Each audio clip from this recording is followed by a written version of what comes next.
it seems like general chaos in the NBA, but I'm most curious about this. When something happens, like Luka, who, listen, he has a history of jabbering with fans and with refs and with everybody else.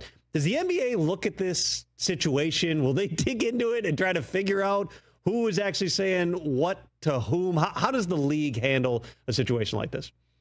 Yeah, for sure, because there are fines involved with these technicals and ejections. And so, they'll take a look into it and do some interviews, whether it's with the officials, with Luka, with bystanders, and you can get the technical rescinded. Obviously, there's nothing they can do about the game part, but you hate to see that.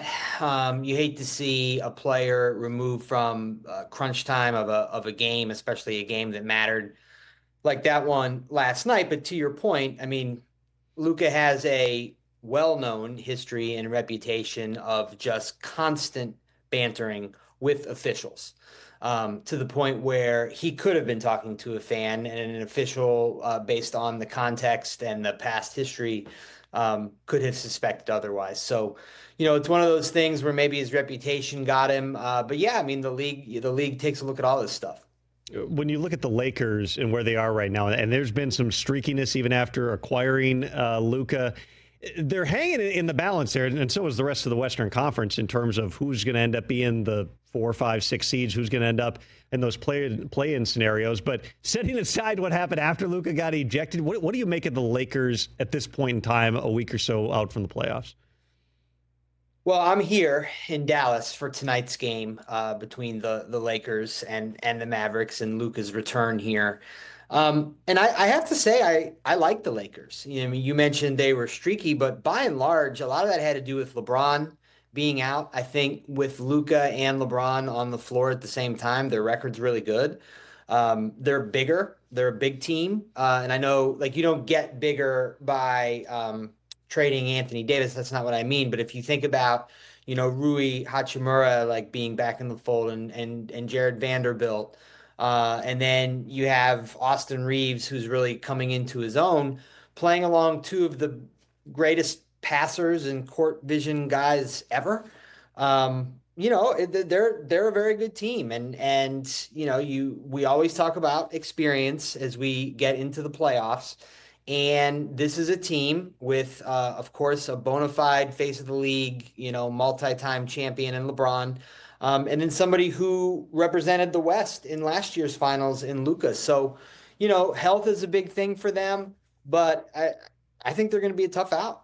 So right now, the Lakers, despite all that, they're sitting in the 3 seed in the West, exactly 1 game ahead of 4 other teams. 1 game ahead of the top play-in spot. And by the way, Joe, 2 of those 4 teams have fired their head coaches in the past couple of weeks. I don't remember a whole lot of precedent for teams in that playoff position. Speaking specifically on what happened yesterday with the Nuggets, were there any signs? I know when I cover the NFL and sometimes things will happen and I kind of rewind in my brain like, oh, there was this I should have picked up on, that there was an issue. Were there signs that there was real trouble in Denver? Yes, but there's never a sign when you are within, shouting distance of third in a conference with 3 games left, or however many are left for the Nuggets. There's never a sign that you're going to fire your coach at that point. There have been signs for months, and really all season, about a general, sort of going separate ways between, Michael Malone and Calvin Booth, who were both let go yesterday. But it's just not a move that you think happens in the moment. And yes, the Nuggets have lost 4 in a row. They also struggled a little bit when Jokic was out, with some nagging injuries, but that's expected. So, it's hard to wrap your head around this. It's hard. They're pitching Nikola to win another MVP. And while his statistics are incredible, again, I think it's going to be a hard sell to voters to consider him the most valuable player in a year where the ownership obviously deemed right. the year not to be good enough to keep the coach. So, Yeah, it was certainly a surprise, just like the Memphis thing was a surprise. The Grizzlies people were saying, well, if you were here on the ground, you wouldn't have been so surprised. But I don't buy that. I mean, you tend not to go away from what got you there. And I think when Taylor was let go, I think the Grizzlies were in third or somewhere between third and fifth. Mm-hmm.